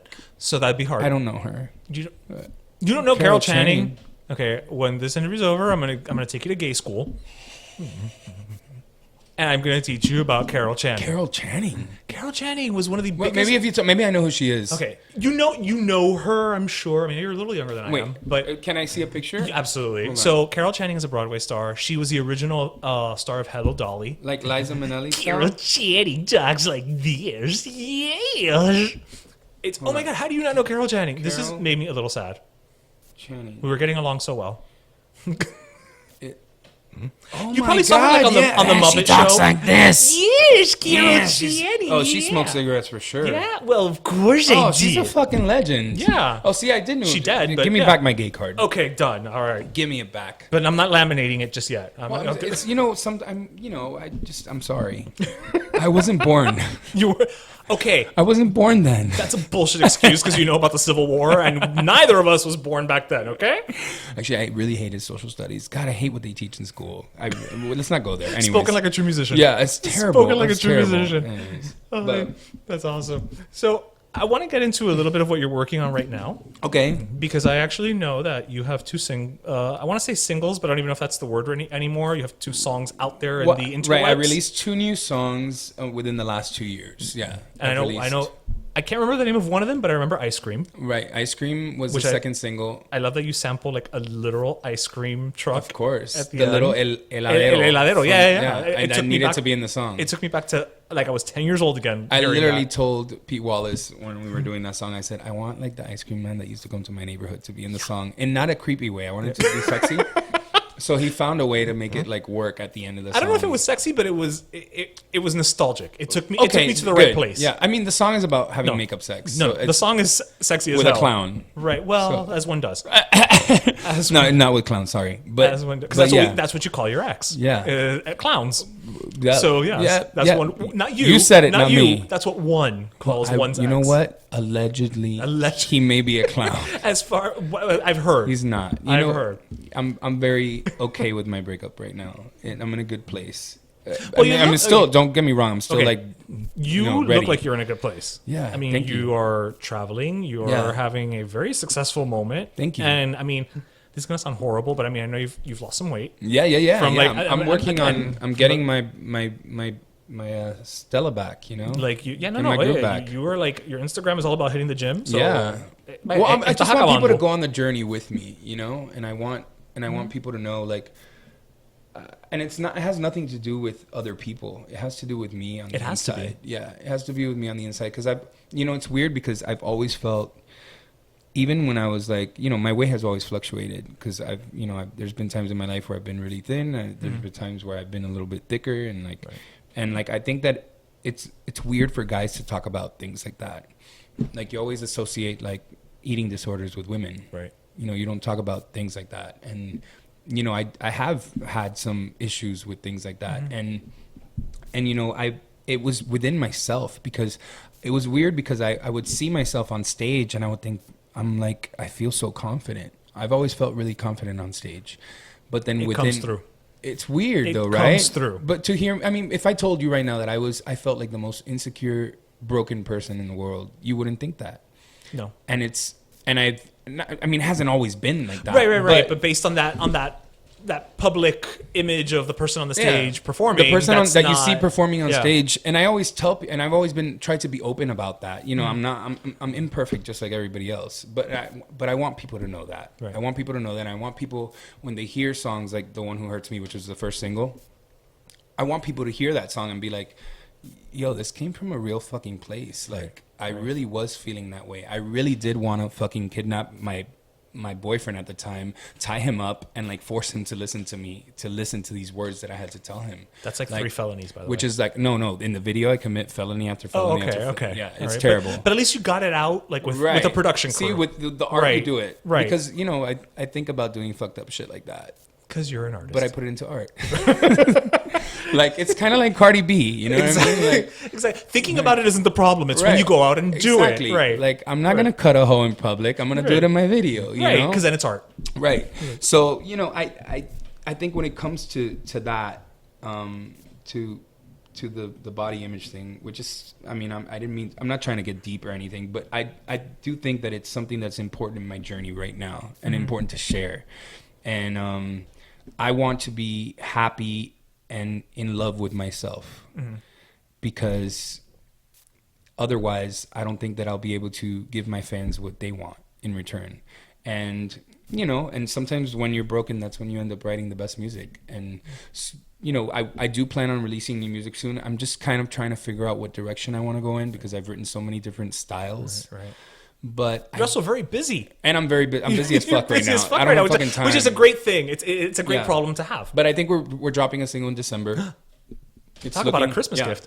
Okay. I'm talking about a little Christmas gift for people, okay. and I think it might be like Latin urban pop related. Okay, I would imagine you're probably being influenced touring with Daddy Yankee, right? Listen, when you're on stage singing those kind of songs and you see the reaction people have to Latin music, when I'm talking about you're going to places like Switzerland, you're going to places that's like insane, Poland, Berlin. They're so white, they're translucent. It's crazy. But they know every fucking word to dura and fucking rompe and gasolina.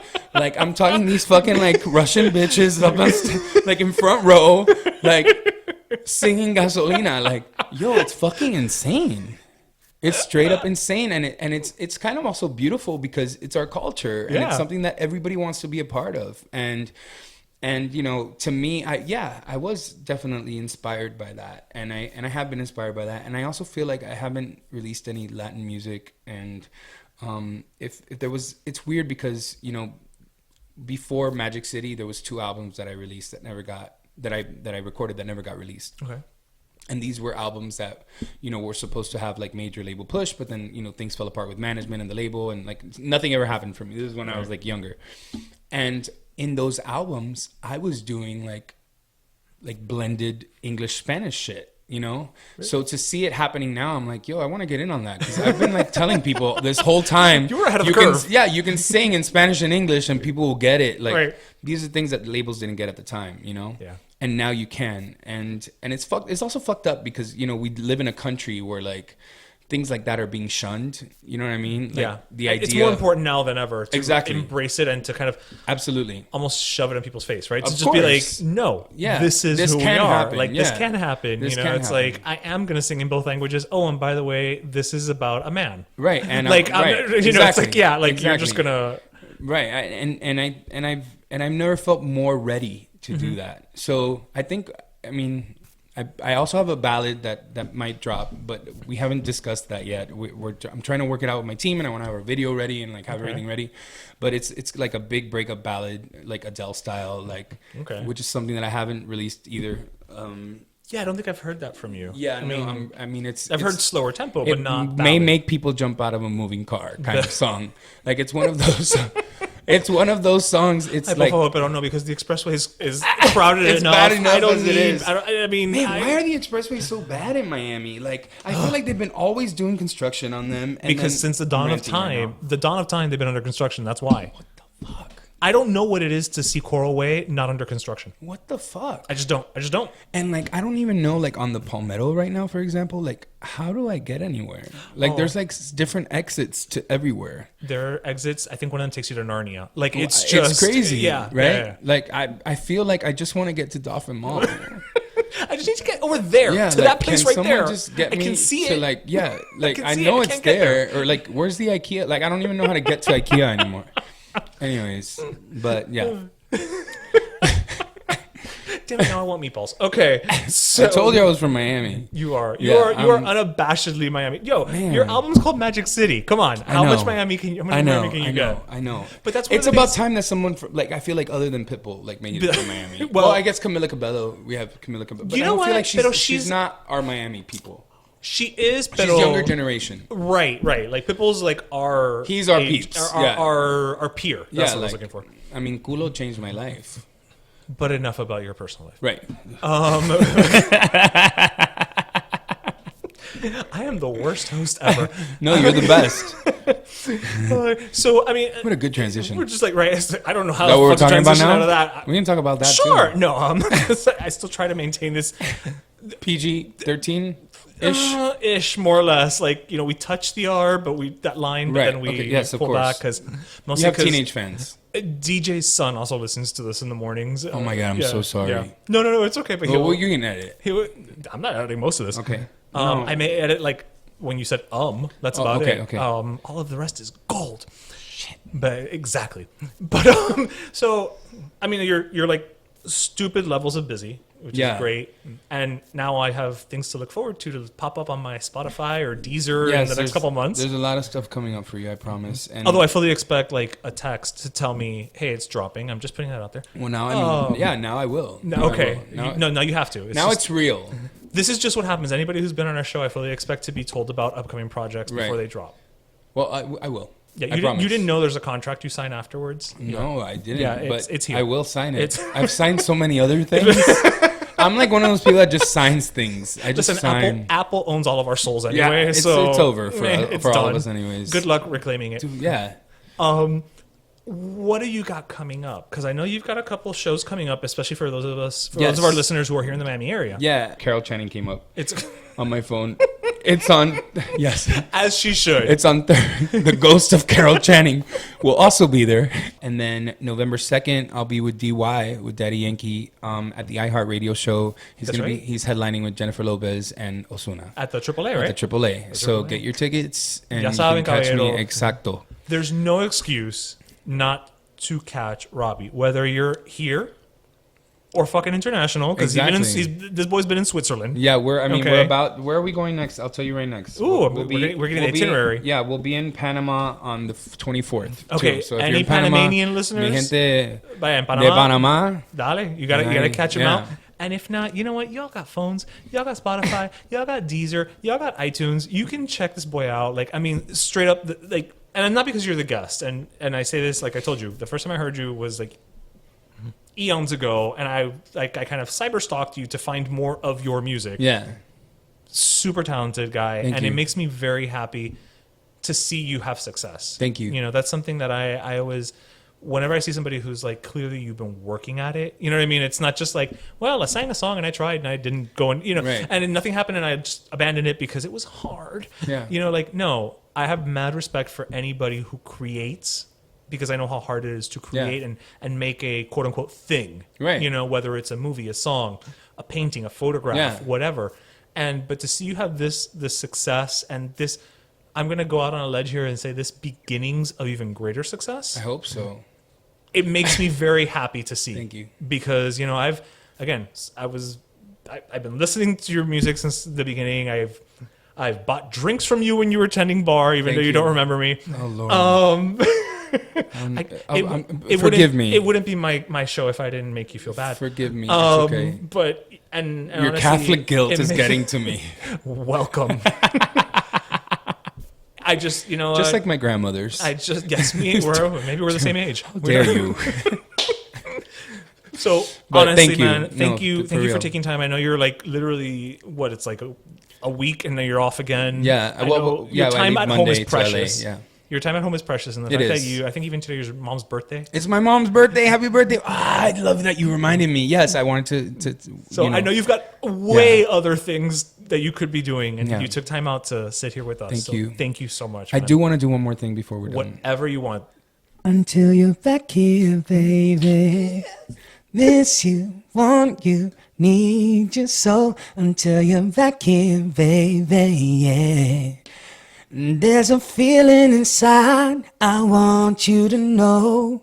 You are the one and I can't let you go. Something like that, right? A little Is that bit. it? I was trying to remember it. That's actually. I was really feeling that. You nailed it. You nailed it, sir. I could be in BB Mac, y'all. Come on. See, yeah, you could be. It could be BB Mac. Yeah. RBB Mac.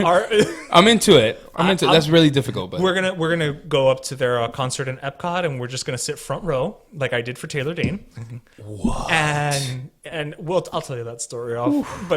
And we'll just give them your demo tape, like Yeah. you know, like Mariah with Tommy Mottola. yeah, well, I'm into it. That's it. We're done. Thank you. That's it. We've got our plans for that weekend of November. Any relation to Mariah, we're good. We have ended this on a good note. Thank you so much. Okay, seriously, man. Thank Thank you you so so much. much. Thank you so much. And we're back. Well, again, I really loved that interview. It was great. We were just sitting in my house drinking some whiskey, which apparently is a thing that we do now whenever we meet people. We have drinks and just chill. But yeah, so I mean, I had a great time talking with Robbie. He actually has some gigs coming up if you're in the South Florida area on November 15th and the 19th at the NEME Gastro Bar. Nem, I don't know how to pronounce it. He actually just had a gig last night, Halloween.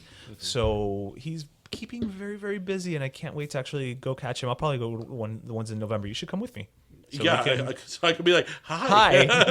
You don't meet me, but here I am. Here I am. He's got also, and I love when he busted out with BB Mac in the interview. See, I need to go see BB Mac in concert. well, like next weekend in Epcot. Oh, the Food and Wine Festival. How are we not going? I don't know because I told you about this like months ago. See, but well, I not have months a ago, million like things weeks in my ago. head. Before we give our last soda, Okay. here's a little nugget of joy for you guys coming up. Did you affect change in the time that it took for us to finish this Okay. episode? Diet now. Start your diet now because December 6th is Croqueta Palooza. That's true. And We expect everyone to go. have you checked out the lineup this year? I did, but I don't recall it off the top of my Okay, head. it's like crazy because Oh no! It's like I remember being like, there's going to be like obviously other restaurants with the Yes, croquetas, you know. but there's going to be other restaurants as well. oh yeah, Serving non other food. croqueta, Non-croqueta food. Yeah, exactly. Yeah, And desserts and all that stuff. Yeah, because I think it's Tio Polo's going to be there. So, Creamy Creations, of course, with their People flan. start dieting now. Yes. Because the thing with the thing with any event by Burger Beast Yes. is that when you pay to whether it's Hamburger House Party or Croqueta Palooza, it's not only that it's all you can eat. It's like the servings are huge. Like It's not like a Hamburger party House croqueta. Party. They were giving like some of them were giving like full blown burgers. Some of them, all of them. No, because but I got to the point that no, because I thought before I went to Hamburger House Party, since I hadn't been before, right. I thought, well, maybe they'll give out like sliders. Okay. Because it just makes more sense logistically, right. From a cost perspective, to give out sliders. Nope. They were giving out full burgers. And I'm like, wait a minute. There's like 20 spots. And I have to try all of them. Am I going to have to eat 20 burgers? You are, Blanche. Yeah. But Croqueta Palooza, I can't stress it enough. Yes, And it's not because it is a 21 plus event, though, guys. It's not because we're hosting it, and it's not because it's hosted by Burger Beast, who's our friend. But really, it's one of the best events in town where you really get your money's worth. Yep. This year it's indoors. Yes. If you went last year, we know it's a little hot. Yeah, because, it's so hot. Right. So it is indoors this year, guys. Since it's in December, it may still be 100 degrees in December. So that's true. You never know. That's true. Maybe my candles are still going to be melted. They're in December. They're going to be magma. So it is indoors.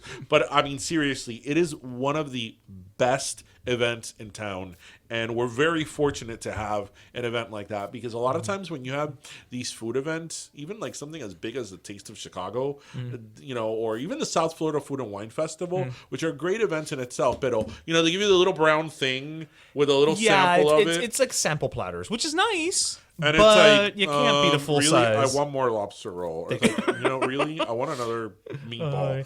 But this is an awesome event. So. Also, listeners, keep your eyes and ears open, because over the coming weeks, we may or may not be doing a contest, which may or may not have some tickets that may or may not let you get into Croqueta Palooza. May or may not.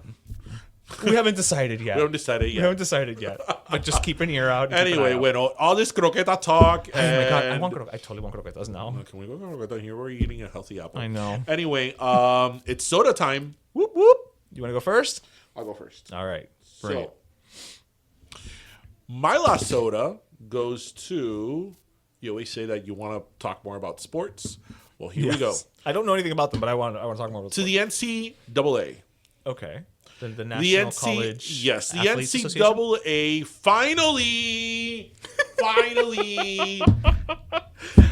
feel like you are just like came into the 21st century. You know why? I'm going to tell you why. So this week, the NCAA finally, the Board of Regents or the Board of Directors, finally approved that college athletes get some type of compensation. Oh, I know that there have been from some back their and forth likeness. on that. From their likeness. So let me explain further. And I'm going to bring up Michigan, but it's my show. So they're not getting paid to play. No. So here's the thing. Okay. Here in Miami, maybe it's a little bit different because Miami's not a college town. So, the biggest team we have here is the University of Miami. Right? For better, for worse. And go Canes. And even university, the UM football team hasn't been great in a while. Yeah. I'm not offending anybody. I'm just going by facts. Historically. It hasn't had like a winning season. Like when we were kids. In a long time. Or even in the 90s. I believe in 99. That's what I meant. That's what I meant. But even so, there's not like a face for the game in terms of a player, a quarterback, full-blown advertisement and media. When I was in the Midwest, and I only didn't see this from, like, let's say, the University of Michigan or Michigan State University or Ohio State. All these colleges in the Midwest, which, are great sports towns, they use their athletes' likeness in the same way that professional teams do. So, for example, the Yankees would use pictures of Jeter and of Mariano Rivera, or I don't want to talk about the cancer. Jennifer Lopez's boyfriend. Get his fiance on the show. Be nice. They use these athletes as like the face of it, whether it's in merch or it's in advertising, whatever. And colleges do the same thing. They just don't have to pay. Again, here in Miami, here in Miami, it's not as obvious, but in like these people, like I'll never forget that in East Lansing, there was like this mural that had the picture of the quarterback for the Spartans for Michigan State University. And the same went with Ohio State University when I went there. So they don't get paid for that. Right. They don't get paid. They don't get any compensation. These people have to take pictures, photo shoots. Yeah. They have to do like the whole shebang. They have to do advertisements, not with like advertisements within the school, like whether it's promotional campaign or stuff of the school, and they don't get paid for any of that. And the schools are making millions of dollars from this. Right. So they finally, I mean, the details are sketchy at this point, but they approved that they finally approved that they're going to receive some type of compensation for this. Good and I for think them. it's more than fair. They should be compensated for their likenesses. It's more than fair because you're selling an image. Because, you know, especially these Big Ten, like in terms of college sports, it's all about the Big Ten. Yeah. You know, Michigan State, University of Michigan, Ohio. It's all about those, like, again, the Big Ten. And those are powerhouses. Yeah. And the advertisement for those schools, those campaigns are enormous, like just enormous. And those kids don't get any money from it. So yeah, thank you the NCAA for coming into the 21st century and finally giving something. How much they're going to give and how it's going to be paid out, I mean, it could be intuition, it could be but just the fact that they agreed to this, they acknowledged it is like a huge, because they're a very archaic organization. So yay, here's a soda for you, because maybe it's a non-Coke school. That's true. It could be like a Shasta. Yeah. Oh my God. I wasn't expecting that. Yeah. See, that's what I do. I left field it for you. So my last soda is also going to an organization. Go ahead, get it out of your system. Actually, you know what I want to get? The La Vela that smells like pan cubano. Oh, from Albisa Candles? Yes. They were here. They were here like 2 weekends ago or something, and they left a bunch of them all up and down La Calle Ocho, like with some of the restaurants. Martha of Miami? I don't know. I don't know if she has them. I think they're LA girls. Yeah, I think that'd be interesting. I want it. I want it. And they have one that smells like, I think, like violetas or something like that. Like it's 3 of them. I was like, I hope you don't have one that smells like fricassee, because I don't know about that. On the right day, at the right moment, at the right place, it could work. It could work. But no. So my last soda is going to an organization. Exactly. I was gonna say, go for it. Say it.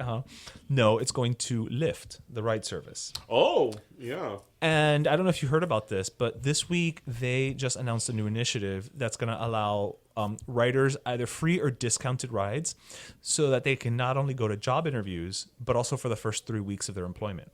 Oh, wow. And so what they're doing is they're partnering with local organizations. Excuse me. So like, some national, some local, like the National Down Syndrome Society, the United Way. And so it's currently just rolling out in 35 markets in the US and Canada, where they're partnering so that, they understand that one of the main reasons that people cannot make it to work is transportation.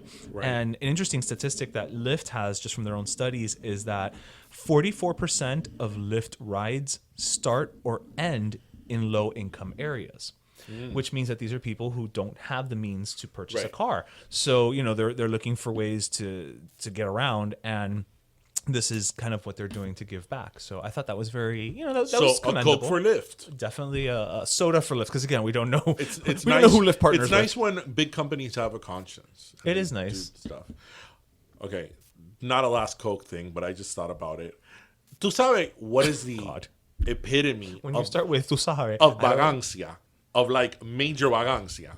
Because now when you started saying that Lyft is testing that out in some markets, it reminded me of this. Do you know what Walmart is testing out in some markets? Is it the robot that cleans? No. So, because picking your groceries online and having them delivered to your door isn't enough, right? Because I don't know about you. Does somebody walk in now? I don't know about you, but to me, buying groceries is very personal. I want to look at my produce. I want to look at select your at whatever. I mean, call me crazy. I will, but that's how I approach it. I want to look through the carton of eggs to make sure that none of them are broken. Whatever. But a lot of people do it through Amazon, where Amazon Fresh or whatever, they deliver it and they bring it to your door. There's an apartment in my building. The epitome of vagancia is that now that Walmart is trying out this service where you go online on the app and you pick what they want, somebody comes to your house through the front door when you're not there, and they put it in your fridge. So you're just and they have a body cam. Okay, so they have a body cam. Okay. So you get to see on your phone. I guess you get an alert or whatever. Right. The person is entering your house, and you see them entering the house and opening the fridge. Yeah, no. And putting the stuff on the fridge. No. And I'm like, okay, No, I'm sorry. No. I'm sorry. Este país está por el piso. Okay, yes. Eso es comunismo. Eso es comunismo. Eso es comunismo. That is just, that's like what I said. Remember when the iWatch came out? That I'm like, that's redundant technology. It is. Because like when the iWatch came out, my brother was like, look, it could do this and blah, blah, blah. I'm like, right, it could do everything your phone can do. Just sitting on your wrist. So instead of, you pulling your wrist up to your face. Right. Now you do it on your wrist in a smaller interface that you can't even see. Right. Instead of pulling, the action of pulling the phone out of your pocket onto your so face. Exhausting. That's so much more exhausting. So exhausting. Oh my God, wrist. I'm just tired of listening to you talk about it. Redundant technology. That's why I was like, it's redundant technology. Like if you want to rock an iWatch, great for you. Right. But it's like it's not a necessity.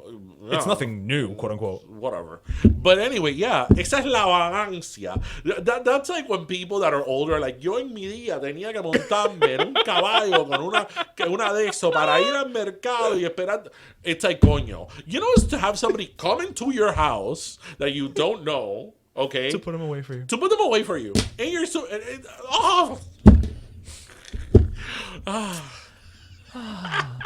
Are they gonna? Is there somebody gonna come and like cut the food for you? And I'm gonna fight them. We're just on a fast track to that damn world from WALL-E. WALL-E is so cute. WALL-E is so underrated. It is. I feel it's underappreciated. It is. It's so underrated. It's the giraffe of Pixar movies. Yeah, that's because people have it against robots.